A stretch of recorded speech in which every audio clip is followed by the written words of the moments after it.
Et derrière chaque mal, il se cache un bien, puisque tout ce qui nous arrive vient de Al-Hakim, le sage par excellence. Et que tu le comprennes ou pas, il y a une sagesse derrière la volonté d'Allah Azza wa Jalla et derrière tout ce qu'il t'arrive. Et parmi les sagesses des épreuves, c'est une purification.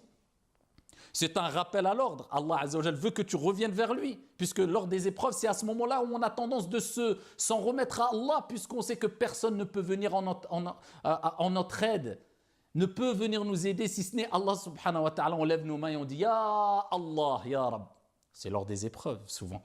Allah te pousse à revenir vers les priorités, ce qui est le plus important dans ta vie. On a tendance à se noyer dans ce bas monde et dans les plaisirs et dans les responsabilités mondaines, etc. Donc, on a besoin de ces piqûres de rappel à travers les épreuves. Quand tu prends conscience que tout ce qui t'arrive, ça a été décrété, ça vient d'Allah et tu peux le supporter. Et en plus de cela, continue avec moi. Et tu sais qu'Allah Azza wa Jal dit Huwa Maulana, Allah. Allah ne te laisse pas seul. Face à cette étape indispensable de ta vie, face à cette épreuve que tu es en train de subir, Allah ne te laisse pas seul. Huwa Maulana, il te rappelle que c'est lui le protecteur, c'est lui le secoureur. Donc, tu as ces épreuves dans la vie. Tu as besoin d'aide, tu as besoin de quelqu'un qui te protège, tu as besoin de secours.